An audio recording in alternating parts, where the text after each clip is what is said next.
بسم الله الرحمن الرحيم. السلام عليكم ورحمة الله وبركاته. الحمد لله رب العالمين والعاقبة للمتقين والصلاة والسلام على أشرف الأنبياء وسيد المرسلين نبينا محمد صلى الله عليه وسلم وعلى آله وأصحابه أجمعين. أما بعد، فقد قال الله تبارك وتعالى في كلامه القديم بعد أعوذ بالله من الشيطان الرجيم بسم الله الرحمن الرحيم. شهر رمضان الذي أنزل فيه القرآن هدى للناس وبينات من الهدى والفرقان فمن شهد منكم الشهر فليصم. وقد ورد في الخبر عن أبي هريرة رضي الله عنه أنه قال قال رسول الله صلى الله عليه وسلم: إذا جاء رمضان فتحت أبواب الجنة وغلقت أبواب النار وصفدت الشياطين أو كما قال صلى الله عليه وسلم. எல்லா புகழும் ஏக இறைவனாகிய அல்லாஹ் ஒருவனுக்கே உரித்தாகட்டும். சலாத்தும் சலாமும் ஈருலகத் தூதர், உலகை திருத்திய உத்தமர், நமது உயிரினும் மேலான நபிகள் நாயகம் ஸல்லல்லாஹு அலைஹி வஸல்லம் அவர்கள் மீதும், அவர்களை பின்பற்றி வாழ்ந்த உத்தமர்களான சத்திய சஹாபாக்கள், தாபிஈன்கள், தபஉத் தாபிஈன்கள், நல்லோர்கள், மேன்மக்கள் அனைவர் மீதும் என்றென்றும் நிலவட்டுமாக. எல்லாம் வல்ல அல்லாஹுவின் மகத்தான அருளும் அவனுடைய வற்றா பெருங்கருணையும் நம் அனைவர் மீதும், நம்மை சார்ந்த அனைவர் மீதும் என்றென்றும் பொழியட்டுமாக. கண்ணியத்திற்குரிய அல்லாஹுவின் நல்லடியார்களே, இன்னும் சில மணி நேரங்களில் அல்லது ஒரு நாளில் மதிப்புமிக்க ஒரு மாதத்தை நாம் அடைந்து கொள்ள இருக்கிறோம். வல்ல ரஹ்மான் அந்த மாதத்தை அடைந்து கொள்வதற்கான வாய்ப்பை நம் அனைவருக்கும் தந்தருள் புரிவானாக என்று ஆரம்பத்திலே துஆ செய்து கொள்கிறேன். இதே மாதிரியான ஒரு நாளில் அருமை நாயகம் ஸல்லல்லாஹு அலைஹி வஸல்லம் அவர்கள் சஹாபாக்களுக்கு ரமலான் மாதத்தை பற்றி ஆர்வமூட்டி அதனுடைய வருகையை மிகுந்த மனநிறைவோடும் மகிழ்ச்சியோடும் எடுத்து சொன்னார்கள். நஸை என்கின்ற ஹதீஸ் நூலில் பதிவாகி இருக்கிறது. ரமலான் வரக்கூடிய அந்த செய்தியை மிகுந்த ஆர்வப்பெருக்கோடு பெருமானார் ஸல்லல்லாஹு அலைஹி வஸல்லம் அவர்கள் மக்களுக்கு எடுத்து சொன்னார்கள். கத் ஜாஅக்கும் ஷஹ்ரு ரமலான், ரமலான் மாதம் உங்களிடத்தில் வந்திருக்கிறது. அது ஒரு அருள் வளம் மிக்க மாதம். அந்த மாதத்தில் ஷைத்தான்கள் விலங்கிடப்படுகின்றனர், சொர்க்கத்தின் வாசல்கள் திறக்கப்படுகின்றன, நரகத்தின் வாசல்கள் இழுத்து மூடப்படுகின்றன. அந்த மாதத்தில் ஒரு இரவு இருக்கிறது, மகத்தான ஒரு இரவு. அது 1000 மாதங்களை விட மிகச் சிறந்த ஒரு இரவு. மன் ஹுரிம கைரஹா ஃபகத் ஹுரிம். யார் அந்த மாதத்தின் நன்மைகளை இழந்து விடுகிறார்களோ அவர்கள் எல்லா நன்மைகளிலிருந்தும் இழப்புக்குரியவர்கள், எல்லா நன்மைகளையும் இழந்தவர்கள் என்று மக்களுக்கு சொன்னார்கள். அருமையான தோழர்களே, இறைவன் மனித சமூகத்தினுடைய பலவீனத்தை அறிந்து மிகுந்த குறைந்த கால அவகாசத்திற்குள் நிறைய நன்மைகளை தேடிக்கொள்வதற்கான வாய்ப்புகளை சலுகைகளாக வழங்குகிறான். அந்த காலத்திலலாம் 1000 ஆண்டுகள் வாழ்ந்திருக்கிறார்கள். பகலெல்லாம் நோன்பு நோற்று இரவெல்லாம் நின்று வணங்கி நூற்றுக்கணக்கான வருடங்கள் கழித்த சான்றோர்களுடைய வாழ்க்கை வரலாறுகளில் படிக்க முடிகிறது. நம்மெல்லாம் அதை நினச்சி கூட பார்க்க முடியாது. 100 வருஷம்லாம் நினச்சே பார்க்க முடியாது. அதுவும் பகலெல்லாம் நின்று வணங்குறது, பகலெல்லாம் நோன்பு வைக்கிறது, ராத்திரியெல்லாம் நின்று வணங்குறது, நூற்றுக்கணக்கான வருடங்களுக்கெல்லாம் கொஞ்சம் கூட கிட்ட போகிறது கூட சாத்தியமே இல்லை. ஆனாலும் இறைவன் இந்த இரு சமுதாயத்தினுடைய ஆயுள் குறைவை நிவர்த்தி செய்யும் வகையில், அவர்களுடைய பலவீனத்தை இட்டு நிரப்பும் வகையில் சில சிறப்பான காலகட்டங்களை, சிறப்பான சில தருணங்களை அல்லாஹ் வழங்குகிறான். அப்படிப்பட்ட சிறப்பான தருணங்களில் ஒன்றுதான் ரமலான் மாதம் என்பதை நாம் புரிந்து கொள்ள வேண்டும். திருக்குர்ஆனில் அல்லாஹ் தஆலா சொல்லும்போது ரமலான் மாதத்தினுடைய சிறப்பிற்குரிய அடிப்படை காரணத்தை குர்ஆனில் அல்லாஹ் சொல்கிறான். அது மக்களுக்கு நல்வழி காட்டக்கூடிய வேதம் இறங்கிய மாதம். ஓ பையினாத்தின் மினல் ஹுதா வல் ஃபுர்கான், நன்மை எது தீமை எது என்பதை பிரித்து காட்டக்கூடிய நல்வழியினுடைய சான்றுகளை இந்த குர்ஆன் தனக்குள் வைத்திருக்கிறது. அத்தகைய குர்ஆனை இறக்குவதற்கான ஒரு பாத்திரமாக இறைவன் இந்த மாதத்தை தேர்ந்தெடுத்தான். எனவே அந்த குர்ஆனின் பொருட்டு இந்த மாதத்திற்கு சிறப்பு கிடைக்கிறது என்று அல்லாஹ் குறிப்பிட்டுவிட்டு, உங்களில் யார் அந்த மாதத்தை அடைகிறார்களோ அவர்கள் அந்த மாதத்தில் நோன்பு நோற்கட்டும் என்று அல்லாஹ் குறிப்பிடுகிறான். ஃபமன் ஷஹித மின்கும் ஷஹர் ஃபல்யஸும், அந்த மாதத்தை அடைந்து கொண்டவர்கள் நோன்பு நோற்கட்டும். நோன்பு ஏன் நோக்கணுங்கிறதுக்கான காரணத்தை அல்லாஹ் சொல்றான். அந்த மாதத்தை அடைந்து விட்டாலே கடமையாகிவிடும். அந்த மாதத்தை அடைந்து விட்டாலே கடமையாகிவிடும். இப்போ உதாரணமாக ஒரு நோயாளி, அவரும் அந்த மாதத்தை அடைகிறார். ஒரு கருவுற்ற பெண் அந்த மாதத்தை அடைகிறார். மிகவும் தள்ளாமையில் இருக்கக்கூடிய ஒரு வயோதிகர், அவர் அந்த மாதத்தை அடைகிறார். அவருக்கும் கடமை. ஆனால் நோன்பு நோற்பதற்கான சக்தி இல்லை என்கின்ற அடிப்படையில் அவருக்கு நோன்பை கைவிடுவதற்கு அனுமதி இருக்கிறது. இதில் கருவுற்ற பெண்கள் அதை அடுத்தடுத்த காலத்தில் கலா செய்து கொள்வார்கள். நோயுற்றவர்கள் அடுத்தடுத்த காலத்தில் கலா செய்து கொள்வார்கள். மிகவும் தள்ளாமையின் காரணமாக அறவே நோன்பு பிடிக்க முடியாதவர், நோன்பே வைக்க முடியாதவர், அவர் மாத்திரம் ஒரு நாள் நோன்புக்கு ஒரு ஏழைக்கு உணவை கொடுத்து ஃபிதியாவாக, அதற்கான பரிகாரமாக அவர் அதை செலவு செய்து விடுவார் என்று மார்க்கம் சொல்கிறது. அருமையான தோழர்களே, மொத்தத்தில் அனைவரும் நோன்பு பிடிக்க வேண்டும். அந்த மாதத்தை அடைந்த அனைவருக்கும் நோன்பு கடமை. இயலாமையின் காரணத்தினால் சில பேர் தள்ளி பிடிக்கலாம், அவ்வளவுதான். இன்னும் சில பேர் முழு இயலாமையின் காரணமாக இருந்தாலும் அவருக்கும் நோன்பு கடமை. ஆனால் அதற்கு அவர் ஈடு செலுத்த வேண்டும். என்ன ஈடு? ஒரு நோன்புக்கு ஒரு ஏழைக்கு உணவு. ஆக மொத்தத்தில் இந்த கடமை என்பது அனைவருக்கும் உண்டு என்பதை திருக்குர்ஆனின் இந்த வசனம் மிக தெளிவாக நமக்கு புலப்படுத்துகிறது. அருமையான, ஏன் இந்த அளவுக்கு நான் அழுத்தம் கொடுத்து சொல்றேன்னு சொன்னா, இதே சமூகத்தில் அருமையான தோழர்களே, தாங்கள் செய்கின்ற பணியை காரணம் காட்டி, அந்த பணியினுடைய வலுவை காரணம் காட்டி, அல்லது அந்த பணியில் இருக்கின்ற சில சிரமங்களை காரணம் காட்டி நோன்பை கைவிடக்கூடிய சில பேர் இருக்கிறார்கள். நம்மள்கிட்ட இப்படி ஒரு பேச்சே இருக்குது. நான்லாம் தலை நோன்பு, நடு நோன்பு, வால் நோன்பு வைப்பேன், இப்படி சில பேர் பேசுவாங்க. தலை நோன்பு, நடு நோன்பு, வால் நோன்பு, இப்படி சில பேர் பேசுவாங்க. அந்த மாதிரிலாம் இதில் பேசவே முடியாதுங்கிற. ஏனென்றால் அல்லாஹ்வினுடைய கடமை இது.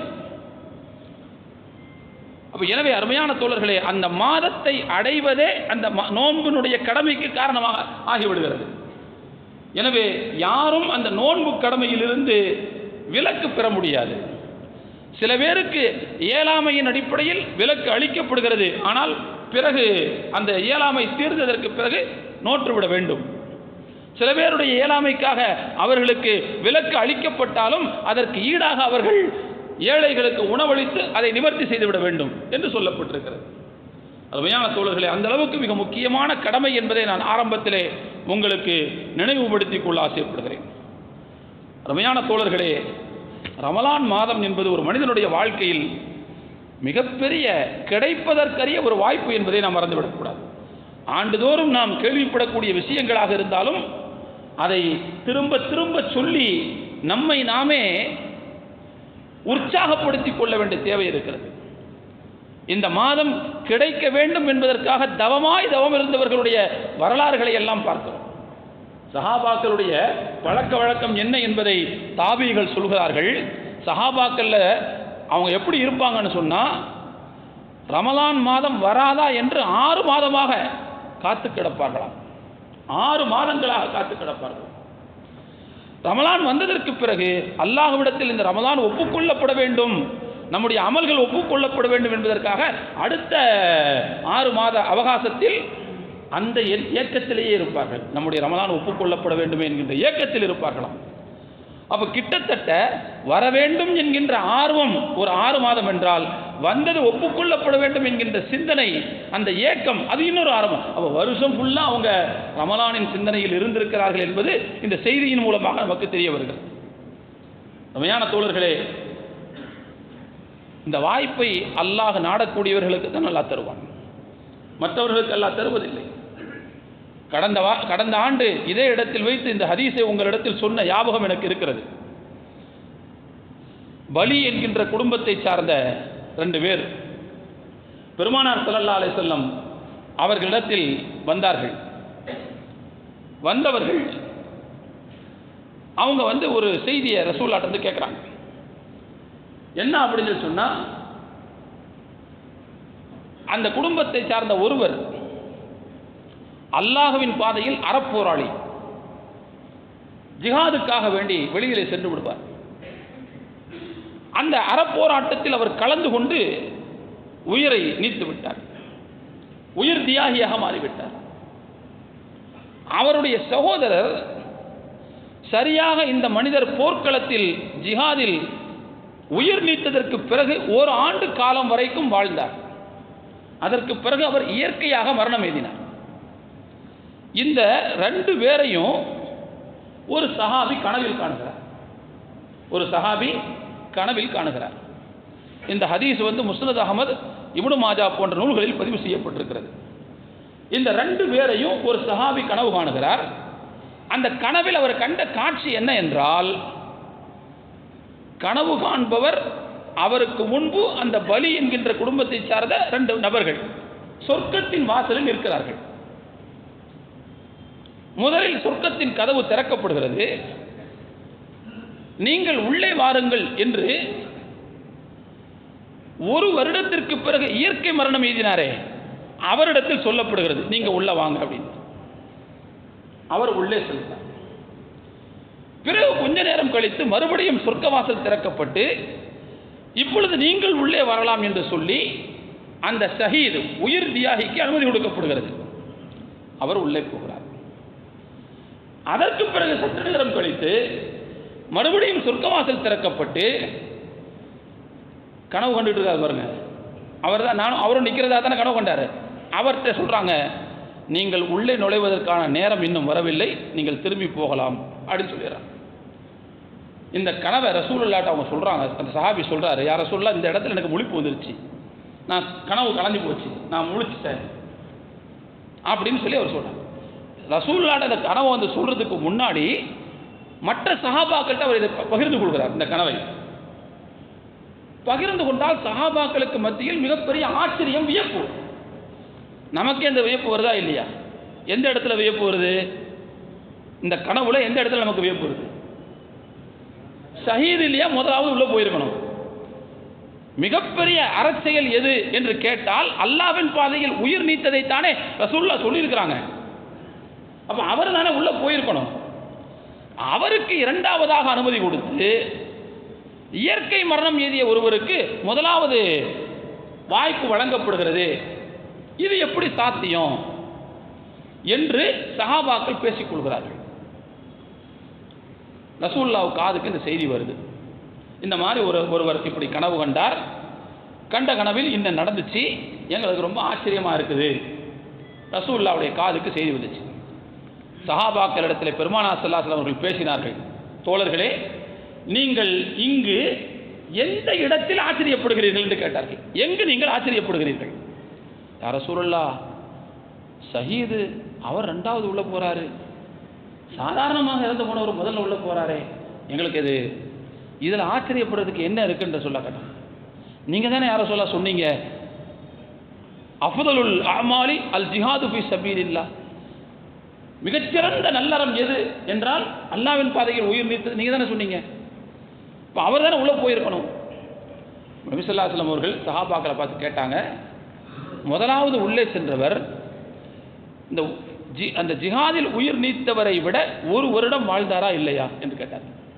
ஆமாம், வாழ்ந்தார். அந்த ஒரு வருடத்தில் அவர் 6000 சொச்ச ரக்காத்துகள், கடமையான ரக்காத்துகளை தொழுதிருப்பாரா இல்லையா என்று கேட்டார். ஒரு நாளைக்கு 17 ரக்காத்து கடமைன்னு வச்சுக்கோங்க, 355 356 பெருக்குங்க, இஸ்லாமிய அடிப்படையில் பெருக்குங்க, இது கிட்டத்தட்ட 6000 சொச்சம் வரும். சுன்னத்து இனத்தெல்லாம் சேர்த்திங்கன்னா எக்கச்சக்கமாக போகணும்னு வச்சுக்கோங்க. கடமையான ரக்காத்துகள் மட்டும் 6000 சொச்சம் அவர் தொழுதிருக்க மாட்டாரா என்று கேட்டார்கள். ஆமாம், தொழுதிருப்பாங்க. அதற்கு பிறகு அந்த போர்க்களத்தில் உயிர் நீத்தவருக்கு பிறகு இவர் ஒரு வருடம் ரமலான் நோன்பு நோட்டிருக்க மாட்டாரா அப்படின்னு கேட்டாங்க. ஆமாம், நோட்டிருப்பார்.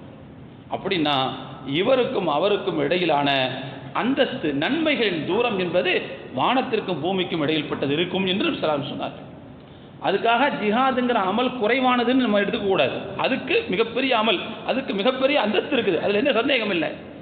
ஆனால் ஒரு ஆண்டு கூடுதலாக வாழ்ந்து ஒரு ரமலானை அதிகமாக பெறுவதற்கான ஒரு வாய்ப்பு ஒரு மனிதருக்கு கிடைக்கும் போது அவர் அதை சரியாக பயன்படுத்தினால் எவ்வளவு தூரம் உயர்ந்த இடத்தை பெறுகிறார் என்பதுதான் இங்கே நம்ம காணப்படும். இது ஆதாரபூர்வமான ஹதீஸ். தோழர்களே, நான் எதற்கு இந்த செய்தியை இங்கே சொல்கிறேன் என்றால், ரமலான் மாதம் என்பது அது 10ஓடு 11ஆக நம்முடைய வாழ்க்கையில் கழிந்துவிடக்கூடாது. அதிகபட்சமாக ஒரு 60 ஆண்டுகள் வாழ்வதற்கான வாய்ப்பை பெற்ற ஒருவர் அவருடைய பருவம் எய்திய காலத்திற்கு பிறகு ஒரு 45 தடவை அவருக்கு ரமலான் கிடைக்கும். அவ்வளவுதான், 45 தடவை தான் கிடைக்கும், அதுக்கு மேலே கிடைக்காது. அப்போ மிக விரல் விட்டு எண்ணப்படக்கூடிய சில காலகட்டம் தான் நமக்கு அது கிடைக்கிறது. அப்படிங்கும்போது அது 10ஓடு 11ஆக மற்ற காலங்களைப் போல் கழிந்து விடுவது என்பது உண்மையிலேயே நாம் அந்த பாக்கியத்தை, கிடைக்கின்ற பாக்கியத்தை எட்டி உதைப்பதற்கு சமமான ஒரு மனநிலையில் இருக்கிறோம் என்று பொருளாகிவிடும். அல்லாஹ் காப்பாற்ற வேண்டும். அருமையான தோழர்களே, பெருமானார் ஸல்லல்லாஹு அலைஹி வஸல்லம் அவர்கள் ரமலான் மாதத்தினுடைய மரியாதையை சொல்லும்போது இப்படி சொன்னார்கள். ரமலான் வந்தால் சொர்க்கத்தின் வாசல்கள் திறக்கப்படுகின்றன, நரகத்தின் வாசல்கள் அடைக்கப்படுகின்றன, ஷைத்தான்கள் விலங்கிடப்படுகின்றார்கள் என்று சொன்னார்கள். என்ன அப்படின்னா, அந்த மாதம் வந்தால் நன்மை செய்ய வேண்டும் என்கின்ற ஆர்வம் மக்களிடத்தில் இயல்பாக வந்து விடுகிறது. தீமைகளை குறைத்துக் கொள்ள வேண்டும் என்கின்ற ஆர்வம் இயல்பாக வந்து விடுகிறது. ரசூலுல்லாஹ் சொல்றாங்க, தொழுகை, நோன்பு, தான தர்மம், திக்ரு, குர்ஆன் ஓதுவது, துஆ செய்வது போன்ற அமல்கள்ல மக்கள் அதிகமாக ஈடுபடுகிற காரணத்தினால் தீமைகளை செய்யாமல் சுய கட்டுப்பாடோடு வாழுகின்ற அந்த சூழ்நிலை இருக்கின்ற காரணத்தினால் அந்த மாதிரியான மனிதர்களை வெளியெடுப்பதற்கு சைத்தானால் முடியாது. சைத்தான் கையை பிசைஞ்சுக்கிட்டு நிற்பான். நேற்று வரைக்கும் நம்ம வலையில விழுந்த ஆட்கள் தானே இவங்க எல்லாம். இன்னைக்கு என்ன பள்ளிவாசல் விறுவிறுன்னு போறாங்க, இன்னைக்கு என்ன குர்ஆன் எடுத்து ஓதிட்டு உட்கார்ந்துருக்கிறாங்க. அவன் கையை பிசைஞ்சுக்கிட்டு நிற்கிறானா? எப்படி இருக்குதுன்னா இது அவனுடைய கையை கட்டி போட்ட மாதிரி இருக்குது. இது ஒரு உருவகமாக சொல்லப்பட்ட விஷயம் என்று அருமை நாயகம் உருவகமாக சொல்லப்பட்ட விஷயம் என்று இந்த ஹதீஸுக்கு விளக்கம் சொல்லக்கூடிய அறிஞர்கள் சொல்கிறார்கள். நம்மளே கூட சாதாரணமாக சொல்கிற பழக்கம் இருக்குது. தந்தை ஒரு குறிப்பிட்ட வயசு அடைஞ்சிருவார், பையனுக்கு சம்பாத்தியம் இருக்கும், சொல்லுவார், பாப்பா நீங்களாம் இனிமேல் வேலைக்கு போகாதீங்க, நான் பார்த்துக்கிறேன், குடும்ப நான் பார்த்துக்கிறேன் அப்படின்னு சொல்லுவார். ஆனால் வேலை செஞ்சே பழக்கப்பட்ட அந்த மனுஷனுக்கு வேலை செய்யாமல் இருக்க ரொம்ப கஷ்டமாக இருக்கும். அப்பா நான் செய்கிறேன் பாடுன்னு சொல்லுவார். அவர் வலுக்கட்டாயம் பண்ணி இந்த பையன் எல்லாம் செய்யவே கூடாதுன்னு அழுத்தி சொல்லிடுவான். அப்போ இவர் என்ன செய்வார், அவரே மாதிரி மற்ற ஆட்கள்கிட்ட சொல்லுவார், என் பையன் என் கையை கட்டி போட்டான் அப்படின்பார். சொல்கிறது இருக்குல்ல, வேலை செய்ய விடாமல் இருக்கிறத கையை கட்டி போடுறதுன்னு சொல்கிற பழக்கம் நம்முடைய பேச்சிலேயே இருக்குது. அந்த மாதிரி தான் மனிதர்களை வழிகெடுத்தே தீருவது என்பதையே தன்னுடைய ஒற்றை இலக்காக அல்லாட்ட சேலஞ்சு பண்ணிட்டு வந்த சைத்தான் ரமலான் மாதம் வரும்போது அதை செய்ய முடியலேன்னு கையை பிசைஞ்சுக்கிட்டு நிற்கிறான். இது எப்படி இருக்குன்னா அவன் கையை கட்டி போட்ட மாதிரி இருக்குது என்று உருவகமாக இங்கு சொல்லப்பட்டதாக அறிஞர்கள் நமக்கு சுட்டி காட்டுகிறார்கள். வேறு சில அறிஞர்கள் நமக்கு சொல்றாங்க, இதெல்லாம் உண்மையிலேயே நடக்குதுன்னு சொல்றாங்க. சொர்க்கத்தின் வாசல்கள் திறக்கப்படுதுன்னா உண்மையிலே திறக்கப்படுது, நரகத்தின் வாசல் அடைக்கப்படுதுன்னா நரகத்தின் வாசல் அடைக்கப்படுது. ஏன்? சொர்க்கத்திற்கு போகக்கூடியவர்களுடைய எண்ணிக்கை அதிகமாகி விடுகிறது, அது திறந்தானே இருக்கணும். நரகத்திற்கு செல்லக்கூடியவர்களுடைய எண்ணிக்கை குறைந்து விடுகிறது, அப்போ திறக்கவே தேவையில்லை. அதை சில மீட்டிங் ஹாலுக்கு போவோம், உள்ள என்ட்ரி அப்படின்னு ஒரு வாசல் இருக்கும், எக்ஸிட்னு ஒரு வாசல் இருக்கும் இல்லையா? உள்ள நாம் நுழையும் போது என்ட்ரி கேட் மட்டும் தான் திறந்துருக்கும், எக்ஸிட் கேட்டு மூடி தான் இருக்கும். எக்ஸிட் கேட்டு எப்போ திறப்பாங்க? வெளியே போகணும்னு தேவை ஏற்படுமா தான் திறந்து விடுவாங்க, அது வரைக்கும் இது மூடி தான் இருக்கும். மீட்டிங் முடிஞ்சுன்னு சொன்னால் என்ட்ரி இதை மூடி விட்டுட்டு எக்ஸிட் திறந்து விட்டுருவாங்க. அதே மாதிரி தான் இங்கே அதிகமான ஆர்வப்பெருக்கோடு அமல் செய்யக்கூடியவருடைய எண்ணிக்கை அதிகமாகி விடுவதால் சொர்க்கம் செல்லக்கூடியவருடைய எண்ணிக்கை மிக அதிகமாக இருக்கும். எனவே சொர்க்கத்தின் வாசல்கள் திறக்கப்பட்டே இருக்கும், மூட வேண்டிய தேவையே இல்லை. நிறைய போயிட்டே இருக்காங்க எல்லாரும். அதே மாதிரி அங்கே போகக்கூடியவர்களுடைய எண்ணிக்கை நரகத்தில் குறைந்து விடுகிற காரணத்தினால் அது திறக்கப்பட வேண்டிய தேவையில்லை, எனவே அது அடைத்து வைக்கப்பட்டிருக்கும் என்று இது உண்மையிலேயே நடக்கிறது என்று சில அறிஞர்கள் குறிப்பிடுகிறார்கள். ஆக மொத்தத்தில் ரமலான் மாதத்தினுடைய பரக்கத்தினால் இப்படிப்பட்ட சில மாற்றங்கள் ஏற்படுகின்றன என்பதை இந்த ஹதீஸ்கள் நமக்கு உணர்த்தி இருக்கின்றன. இந்த இடத்துல ஒரு கேள்வி ஒன்று வரலாம் நமக்கு. என்ன கேள்வி அப்படின்னா, தோழர்களே, சைத்தான் கையை பிசைஞ்சு நிற்கிறான், கட்டி போட்ட மாதிரி இருக்குது அப்படின்னா அப்போ தீமையே நடக்கக்கூடாது. உலகத்தில் ரமலான் வந்துட்டா தீமையே நடக்கக்கூடாது. ஆனால் தீமைகள் நடக்காமல் இருக்கின்றனவா? குற்றங்கள் நடக்காமல் இருக்கின்றனவா? ஏன் பள்ளிவாசல்களில் தான் பிரச்சனை நடக்காமல் இருக்குதா? ரம்ஜானில் பள்ளிவாசல் தான் பிரச்சனை நடக்காமல் இருக்குதா? இங்கேயே கோபதாபங்கள் வந்து விடுகிறது, இங்கேயே சிக்கல்கள் வந்து விடுகின்றன, எல்லா இடத்துலையும் நடக்கத்தான் செய்து பார்க்குறோம். அப்போ அப்படின்னா சைத்தான் கட்டி போடப்பட்டதற்கு பிறகு அவனுடைய தூண்டுதலால் நிகழக்கூடிய பாவங்கள் எப்படி நிகழும்? கோபதாபங்கள் எப்படி நிகழும்? எப்படி நிகழ்கிறது? அப்படின்னா சைத்தான் கட்டி போடப்பட்டதாக சொல்லப்படுவது என்பது எந்த அளவிற்கு உண்மை அப்படிங்கிற ஒரு கேள்வி ஒன்று வருது. இதுக்கு அறிஞர்கள் சொல்லக்கூடிய பதில் என்னன்னு சொன்னால், யாரை பொறுத்து கட்டி போடப்படுகிறது என்பது மிக முக்கியமானது. யார் இந்த ரமலானை உரிய விதத்தில் கௌரவப்படுத்துகிறார்களோ, நோன்பாலும் இன்ன பிற நல்லமல்களாலும் உரிய முறையில் யார் ரமலானை கௌரவப்படுத்துகிறார்களோ அப்படிப்பட்ட நோன்பாளிகள் விஷயத்தில் அவனுடைய கை பூட்டப்பட்டிருக்கும். மற்றவங்க விஷயத்தில் எப்போது மாதிரி திறந்தார் அப்படின்னு சில அறிஞர்களுடைய கருத்து. இன்னும் சில அறிஞர்கள் என்ன விளக்க சொல்றாங்க அப்படின்னா, அங்கே விலங்கிடப்பட்டவர்கள் மொத்த சைத்தான்களும் கிடையாது, மரதத்து ஷயாத்தீன் என்று வேறு சில ஹதீஸ்ல வருது. முரண்டு பிடிக்கின்ற கடுமையான சைத்தான்கள், அதாவது தலைமை சைத்தான்கள் வச்சுக்கலாம். எல்லா தலைமைக்கும் பூட்டு போட்டுறது. இப்போ பார்த்தீங்கன்னா தெரியும், ஏதாவது ஒரு பிரச்சனை வரும்போது போலீஸ் என்ன செய்வாங்கன்னா, அந்த இயக்கத்தினுடைய தலைவர்களை மட்டுமா கைது பண்ணிடுவாங்க, அவங்கள ஃபுல்லாக கைது பண்ணிட்டா தொண்டர் ஃபுல்லாக அமைதியாகிடுவாங்க. இப்போ அந்த மாதிரி தலைமை சைத்தானை ஃபுல்லாக எல்லாம் கட்டி விட்டுருவான், தொண்டனும் அமைதியாகிடும் அப்படிங்கிறதுக்காக. ஆனால் இருந்தாலும் குசும்பு பிடிச்ச சைத்தான் அவனுடைய இயல்பை காட்டுவான். சின்ன குட்டி சைத்தானாக இருந்தாலும் இயல்பை அவன் காட்டுவான். அதனால் சின்ன சின்ன சில தவறுகள் நடந்து விடும் என்று சில அறிஞர்கள் விளக்கம் சொல்கிறாங்க. இன்னும் சில பேர் என்ன சொல்கிறாங்கன்னா, இங்கே கட்டி போடப்பட்டது ஜின் சைத்தான்களைத்தான். இங்கே கட்டி போடப்பட்டது ஜின் சைத்தான்களைத்தான், மனித சைத்தான்களே அல்ல. நான் மனுஷன்ட்ட உள்ளுக்குள்ளே ஒருத்தன் இருக்கான், எல்லா மனுஷன்ட்டையும் இருப்பான். அவனுடைய நப்ஸ் என்பது கிட்டத்தட்ட அதுவும் ஒரு சைத்தானுக்கு இணையான ஒரு சக்தி தான். அதுதான் அவனை பாவம் செய்ய தூண்டுகிறது, நன்மை செய்யவும் அதுதான் தூண்டுகிறது. எப்படி அதை பழக்கப்படுத்துகிறார்களோ அப்படி அதை அவனை வேலை செய்ய தூண்டும். எனவே இப்படிப்பட்டவர்கள் கட்டி போடப்படுவதில்லை. எனவே இவர்களால் இந்த மாதத்தில் பிரச்சனைகள் நடப்பதற்கு வாய்ப்பு இருக்கிறது என்பதை அறிஞர்கள் நமக்கு சுட்டி காட்டுகிறார்கள். ரமலான் தோழர்களை, இன்னொரு செய்தியையும் நாம் இங்கே புரிந்து கொள்ள வேண்டும். ரமலான் மாதம் என்பது எவ்வளவு பெருமதி மிக்கது, எவ்வளவு மதிப்புக்குரியது என்றால், இப்படி ஹதீஸ் கேள்விப்பட்டிருப்பீங்க. ரசூலுல்லாஹ் மெம்பரில் ஏறினாங்க 3 தடவை ஆமீன் சொல்லுவாங்க, கேள்விப்பட்டிருக்கீங்கல்ல? அந்த ஹதீஸ் பல அறிவிப்புகளில் வந்திருக்குது. அதில் ஒரு அறிவிப்பில் எப்படி வருதுங்கிறது தான் நான் அன்றைக்கி சொல்கிறேன். பெருமானார் ஸல்லல்லாஹு அலைஹி வஸல்லம் அவர்கள் மெம்பரில் ஏறினாங்க, ஏறும்போது ஆமீன் சொன்னாங்க. அடுத்த படியில் ஏறினாங்க, ஆமீன் சொன்னாங்க. அதுக்கடுத்த படியில் ஏறினாங்க, ஆமீன் சொன்னாங்க. உட்காந்துட்டாங்க, குத்துபாலாம் பிடிச்சி கீழே இறங்கி வந்ததுக்கு பிறகு சஹாபாக்கள், ஏன் ஆமீன் சொன்னீங்க, எதுக்கு ஆமீன் சொன்னீங்கன்னு கேட்டாங்க. அப்போ ரசூலுல்லாஹ் பதில் சொன்னாங்க, ஜிப்ரீல் வந்தார், அவர் என்னட்ட சொன்னார், யா முஹம்மத், மன் அதரக அஹத வாலிதைஹி ஃபமாத ஃபதகலன்னார ஃபஅபஅதஹுல்லாஹ். பெற்றோர் இருவரை ஒரு மனிதர் பெற்றுக்கொண்டு அவர்கள் மூலமாக பாவ மன்னிப்பு பெறாமல் சொர்க்கத்திற்கு செல்வதற்கு வழியை தேடாமல் சும்மா வாழ்ந்து இறந்து போய் நரகத்துக்கு போறான் பாருங்க, அவனை அல்லாஹ் தன்னுடைய கருணையிலிருந்து அப்புறப்படுத்தட்டும், தூரமாக்கட்டும் என்று ஜிப்ரீல் சொல்லிட்டு ரசூலுல்லாஹ் சொல்றாங்க. ஜிப்ரீல் சொன்னாரு, சொல்லிட்டு என்கிட்ட சொன்னாரு, முகம்மதே நீங்க ஆமீன் சொல்லுங்கன்னு சொன்னாரு.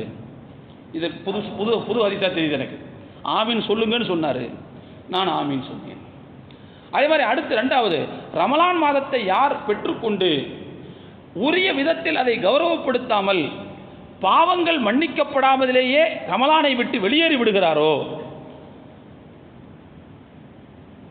அவரையும் அல்லாஹ் தன்னுடைய கருணையிலிருந்து அப்புறப்படுத்தட்டும், விலக்கி வைக்கட்டும் என்று ஜிப்ரீல் சொல்லிவிட்டு, நபியே நீங்கள் ஆமீன் சொல்லுங்கள் என்று சொன்னார். நான் ஆமீன் சொன்னேன்.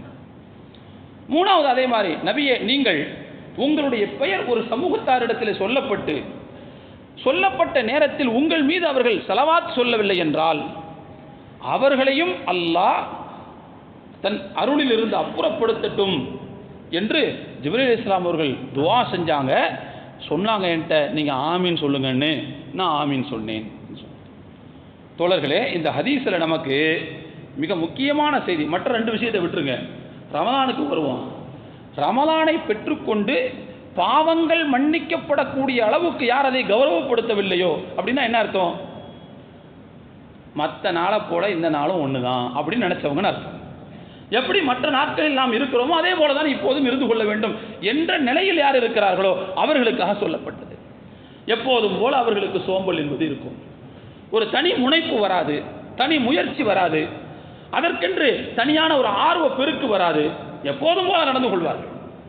இன்னும் சொல்ல போனால் வழமையா அவர்களுடைய ஆயுசில் பல ரமலான்கள் நோன்பு நோக்காமலேயே கழிந்திருக்கும், தொழாமலேயே கழிந்திருக்கும், நன்மைகளை பெறாமலேயே கழிந்திருக்கும். அப்படியாக அவர்கள் இதை விட்டு விடுவார்கள். சொன்னாங்க, இந்த மாதிரியான ஆளை ஜிப்ரீல் அல்லாஹ்வினுடைய கருணையிலிருந்து அப்புறப்படுத்தட்டும் என்று சொல்ல அதுக்கு ஆமீன்னு சொல்லுங்க என்ற உத்தரவு போட்டார் அவர். நான் அது கட்டுப்பட்டு செஞ்சேன். இந்த இடத்துல கவனிக்கணும், அதாவது ஆமீன் சொன்னவர் இஸ்லாத்தினுடைய பார்வையில் அவரும் துவா செஞ்சவரை போலத்தான். ஒருத்தர் துவா ஓத இன்னொருத்தர் ஆமீன் சொன்னால் அவரும் யார் தான்? துவா செஞ்சவரை மாதிரி தான். மூசா நபி துவா செஞ்சாங்க, ஹாரூன் நபி அதுக்கு ஆமீன் சொன்னாங்க, அவங்களுடைய துவா ஒப்புக்கொள்ளப்பட்டுச்சு. அல்லாஹ் சொல்கிறான், கது உஜீபத் தாவத்துக்குமா, உங்கள் ரெண்டு பேருடைய துவாவும் ஒப்புக்கொள்ளப்பட்டுச்சுன்னு அல்லாஹ் சொல்கிறான். ஆனால் துவா செஞ்சவர் யார் தான்? மூசா தான் செஞ்சார். மூசா அலைஹிஸ்ஸலாம் தான் செஞ்சாங்க. ஹாரூன் அலைஹிஸ்ஸலாம் அதற்கு ஆமீன் தான் சொன்னாங்க. அல்லாஹ் சொல்லும் போது உங்கள் ரெண்டு பேருடைய துவான்னு சொல்கிறான். அப்படின்னா ஆமீன் சொன்னாலும் துவா செய்தவரை போன்றுதான் அப்படின்னு ஆயத்து நமக்கு சொல்லுது. அப்போ அந்த வகையில் இங்கே ரெண்டு பேர் துவா செய்கிறாங்க. ஒருத்தர் வானவர் தலைவர், இறைவனுக்கு மிக நெருக்கமான ஒரு மலக். இன்னொருவர் மனித புனிதர் செய்கிறார், மனிதர்களில் மிக தூய்மையானவர் செய்கிறார். இந்த ரெண்டு பேரும் அல்லாஹுவால் துஆக்கள் அங்கீகரிக்கப்படக்கூடியவர்கள் என்ற செய்தியை நான் சொல்லி நீங்கள் தெரிஞ்சுக்கிற வேணுங்கிற அவசியம் கிடையாது. அப்போ இவங்களுடைய துஆ என்பது எவ்வளவு தூரம் எஃபெக்ட் ஆனது அப்படிங்கிறத பொறுத்து. ஏன் இந்த அளவுக்கு இந்த விஷயம் சொல்லப்படுகிறது என்று சொன்னால் தோழர்களே, அங்கே தான் நம்ம கவனிக்கணும். ரமலான் என்பது அல்லாஹ்வாக அவன் தன்னுடைய விருப்பப்படி அள்ளித் தருவதற்கு காத்திருக்கிறான். ஒரு ஏழை, தேவை உள்ளவர், வறியவர், அவருடைய பொருளாதார தேவை என்பது எக்கச்சக்கமாக இருக்கிறது. அவர் மேலே ஒரு செல்வந்தருக்கு ஒரு கருணை வருகிறது. அப்படியாப்பா, நீ ரொம்ப கஷ்டப்படுறப்பா, ஒரு மாதம் என் கடைக்கு வாப்பா, உன்னால் என்ன வேலை முடியுமோ செய்ப்பா, உனக்கு என்னெல்லாம் வேணுமோ அதெல்லாம் எடுத்துக்க கடையிலேருந்து அப்படின்னு சொல்கிறார். ஒரு வறியவர், நிறைய பொருளாதார தேவை உள்ளவர், அவருடைய நிலையை பார்த்து ஒரு பணக்காரருக்கு, ஒரு செல்வந்தருக்கு கருணை வருகிறது. அவர்கிட்ட சொல்கிறாரு, எப்பா நீ நிறைய குடும்பத்தினா இருக்க, புள்ள குட்டி நிறைய இருக்குது, ரொம்ப கஷ்டப்படுற, உனக்கு ஒன்றும் கிடைக்க மாட்டேங்குது, என் கடைக்கு வாப்பா, நீ கஷ்டப்பட்டு நிறையலாம் அமல் செய்யணும் அவசியம் இல்லை, நிறையலாம் வேலை செய்யணும் அவசியம் இல்லை, உன்னால் என்ன வேலை முடியுமோ அதை செய்ப்பா, போகும்போது உனக்கு என்ன வேணுமோ எல்லாத்தையும் எடுத்துகிட்டு போப்பா அப்படின்னு சொல்கிறார். சொன்னால் அந்த ஏழை என்ன செய்ய வேண்டும்? என்ன செய்தால் அந்த ஏழை அறிவுஜீவியாக இருப்பார். ஏதோ போய் என்ன முடியுதோ அது செய்யணுமா இல்லையா? என்ன முடியுதோ அது செய்யக்கூடாது, கஷ்டப்பட்டு செய்யணும். ஏன்னா என்ன முடிச்சோ செய்து எல்லாத்தையும் எடுத்துகிட்டு போன்னு சொல்கிறார் அவர். அந்த அளவுக்கு சொல்கிறார். அப்போ என்ன செய்யணும்? அவர் விழுந்து விழுந்து மாங்குன்னு வேலை பார்க்கணும். அப்படி செஞ்சால் தான் அவர் நன்றி கடன் உள்ளவர், நன்றி கடன் செலுத்தினவர். அவர் எப்போதும் போல அதெல்லாம் வர முடியாதுங்க என்னால், நான் எப்போதுமே வீட்டில் படுத்துக்கிருப்பேன், நீங்கள் வேணால் கொண்டு வந்து என் வீட்டில் வந்து கொட்டுங்க அப்படின்னு சொன்னார்னு வச்சுக்கோங்க. அந்த ஏழையை நம்ம என்ன சொல்லுவோம்? புத்தி கெட்டவன் சொல்ல மாட்டோம். தோழர்களே, நம்மில் சில பேருடைய ரமலானின் அணுகுமுறை என்பது இப்படித்தான் இருக்கிறது என்பதை தயவு செய்து புரிந்து கொள்ள வேண்டும். நீ கேட்கறத கொடுக்குற, என்ன கேட்டாலும் தரேன்னு அல்லாஹ் முன்னால் வந்து நிற்கிறான். நீ ரொம்ப கஷ்டப்பட தேவையில்லப்பா, சுப்ஹானல்லாஹ்னு சொல்லுப்பா, ஃபர்லுடைய நன்மையை தர்றேங்கிறான் அல்லாஹ். ஒரு சுன்னத்தை செஞ்சா ஃபர்ல தர்றேங்கிறான் அல்லாஹ். என்ன வேணுமே கேளு தர்றேங்கிறான். தந்ததற்கு பிறகும் கூட நமக்கு நல்ல தெரியுது, ஆயுசு குறைவு, நம்மளால் 100 வருஷம்லாம் இன்னும் வணங்க முடியாது, 100 வருஷம்லாம் நோன்பு வைக்க முடியாது, நல்ல தெரியுது, நம்மளால் செய்ய முடியாது, பலவீனமான ஆள்க. ஒருத்தன் தர்றதுக்கு தயாராக வந்து நின்றதுக்கு பிறகும் கூட வேணாம் அப்படின்னு எப்போதும் மாதிரி சோம்பி படுத்து கிடந்தோம் என்று சொன்னால், நோன்பை கைவிட்டோம் என்று சொன்னால், ரமலானை உரிய முறையில் கண்ணியப்படுத்த தவறினோம் என்று சொன்னால், இதை எப்படி ஒரு புத்திசாலித்தனமான செயலாக எடுத்துக்கொள்ள முடியும்? தோழர்களே, நம்மில் பலருடைய ரமலானின் அணுகுமுறை என்பது இத்தகைய பலவீனமான முறையில் இருக்கிறது அல்லது அறிவீனமான முறையில் இருக்கிறது என்பதைத்தான் நம்ம இங்கே புரிந்து கொள்ள கடமைப்பட்டிருக்கிறோம். இன்னொரு விஷயத்தையும் கவனிக்கணும். சைத்தானை வந்து விளங்கிடுறான் அப்படின்னு சொல்லப்பட்டிருக்கு. அப்படின்னா என்ன அர்த்தம், என்ன குறியீடு? தோழர்களே, தீமைக்கான அனுகூலங்களை அல்லாஹ் இழுத்து மூடுகிறான், தீமைக்கான மனநிலைகளை அல்லாஹ் இழுத்து மூடுகிறான். இப்போ ஒரு பெரிய விஐபி ரோட்டில் என்ன செய்கிறாரு, போக போகிறாரு வச்சுக்க, காரில் போக, அதுக்கு முன்னாடி ஒரு கான்வாய் ஒன்று நடக்கும் தெரியுமா? ஒரு கான்வாய் ஒன்று நடக்கும். அவங்க என்ன செய்வாங்கன்னு சொன்னால் ரோடை கிளியர் படுத்துவாங்க. அதுக்கு முன்னாடி அங்கங்கே ரோட்டில் ஒரு போலீஸ் நின்று மக்கள் யாரும் குறுக்க வந்துடாமல் தடுத்து பிடிச்சிக்கிட்டு நிற்பாங்க. போலீஸ் என்ன செய்வார், நீங்களும் தள்ளி தள்ளி நில்லுங்க அப்படின்னு, ரோடு ஃப்ரீயாக இருக்கா அப்படிங்கிறத ஒரு செக் பண்ணிடுவார். செக் பண்ணதுக்கு பிறகு ஒரு ஃபோன் பண்ணுவார், இந்த கான்வே என்ன செய்யும், வேகமாக போகும். பார்த்துருக்கீங்களா? தோழர்களே, அல்லாஹு தாலா தனக்கு நெருக்கமான வானவர்களால் சைத்தானை அடக்கி பிடித்து கொண்டிருக்கிறான். அங்கங்கே அவனுடைய வேலையை செய்ய விடாமல் அடக்கி பிடிச்சு வச்சிருக்கான். அது மட்டுமல்ல, ரமலான் என்கின்ற இந்த பாதையை அல்லாஹு தாலா ஃப்ரீ பண்ணி விடுறான். எவ்வளோ வேகமாக வேணாலும் நீங்கள் செய்யுங்க அப்படின்ட்டு, இவ்வளோ வேகமானாலும் போகலாம் அப்படின்னு சொல்லி அல்லாஹ் தஆலா அவ்வளவு ஃப்ரீ பண்ணி விட்டதற்கு பிறகும், அந்த அளவுக்கு மிக இலகுப்படுத்தி கொடுத்ததற்கு பிறகும் நாம் அந்த பாதையில் பயணிக்க தவறுவோம் என்று சொன்னால், தோழர்களே, அது அல்லாஹ்வுக்கு கோபத்தை ஏற்படுத்துமா படுத்தாதா? டேய், ஓன் நல்லதுக்காக நான் என்ன செய்கிறேன், சைத்தானெல்லாம் பிடிச்சி இழுக்கி கட்டி வச்சுட்டேன், உனக்கு சுட்டு போட்டால் கூட பாவத்தினுடைய எண்ணம் வரக்கூடாதுன்னா இந்த வேலையெல்லாம் செஞ்சுருக்கிறேன்.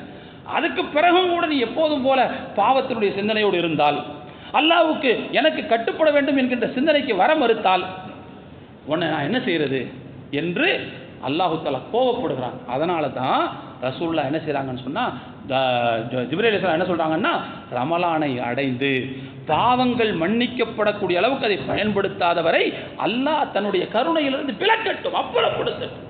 அதனால தான் இவ்வளவு கடினமான வார்த்தைகளால் அவங்க துவா செய்கிறாங்க. கருணையே உள்ளவர்கள் துவா செய்கிறார்கள். அல்லாவும் இன்னொரு விஷயத்தை புரிஞ்சுக்கிறணும், மலக்குமாறு ஒரு வேலையை அல்லாவுடைய உத்தரவு இல்லாமல் செய்ய மாட்டாங்க. அப்போ அல்லாஹ் தான் செய்ய சொல்கிறான். கருணையே வடிவான இறைவனே இப்படி செய்ய சொல்லி அவங்களுக்கு உத்தரவு போடுறான்னா என்ன காரணம் அப்படின்னா, அருமையான தோழர்களே, இவ்வளவு வாய்ப்புகளை ஏற்படுத்தி கொடுத்ததற்கு பிறகும் பயன்படுத்த தவறக்கூடிய மனித சமூகத்தின் மீது அல்லாஹ்வுக்கு கடும் கோபம் வருகிறதுன்னு அர்த்தம். அதனால தான் அல்லாஹ் இப்படியான ஒரு சூழ்நிலையை ஏற்படுத்துகிறான் என்பதையும் நாம் சேர்த்து இங்கே புரிந்து கொள்ள கடமைப்பட்டிருக்கிறோம்.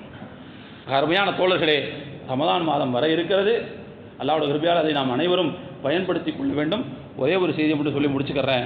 அருமையான தோழர்களே, இன்று இரவு பிறை தெரிந்தால் நாளைக்கு ரமலான், நோன்பு வைக்கணும். பிற தெரியலன்னு வச்சுக்கோங்க, நாளைக்கு ரமலான் கிடையாது, ஷாபான் 30 தான்.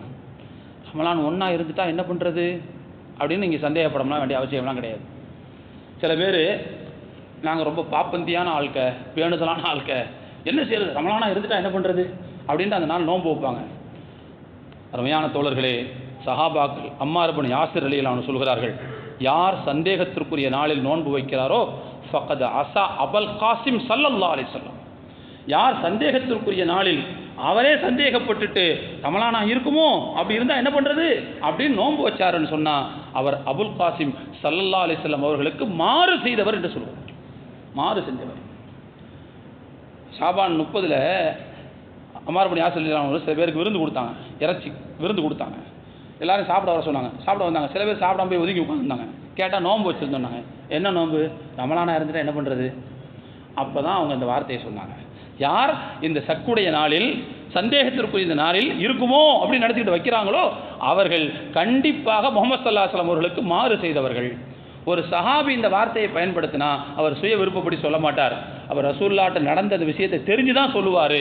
எனவே சக்குடைய நாளில் நோன்பு வைப்பது என்பது ஹராம். ரமலான் வந்துவிட்டால் நோன்பு வைக்காவிட்டால் எப்படி ஹராமோ அது மாதிரி ரமலான் வர்றதுக்கு முன்னாடி அந்த முதல் நாளில் அந்த கடைசி நாளில் ரமலானா இருக்குமோன்னு நினச்சிக்கிட்டு நோன்பு வைக்கிறது அது மிகப்பெரிய ஹராம். அப்படிங்கிறத இந்த சமூகம் புரிந்து கொள்ள வேண்டும். எல்லாம் வல்ல இறைவன் மார்க்கம் சொல்லக்கூடிய அந்த வரையறைப்படி நம்முடைய அமல்களை அமைத்துக் கொள்வதற்கும் வரக்கூடிய ரமலானை முழுமையாக பயன்படுத்திக் கொள்வதற்கும் அதில் பாவங்கள் மன்னிக்கப்பட்ட அடியார்களாக நாம் மாறுவதற்கும் எல்லாம் வல்ல இறைவன் நமக்கும் நம்முடைய குடும்பத்தாருக்கும் நம்மை சார்ந்த அனைவருக்கும் கிருபை செய்வானாக என்று துஆ செய்து என்னுடைய உரையை நிறைவு செய்கிறேன். வாஹிரு தஅவானா அனில் ஹம்துலில்லாஹி ரப்பில் ஆலமீன். அஸ்ஸலாமு அலைக்கும் வரஹ்மத்துல்லாஹி வபரகாத்துஹு.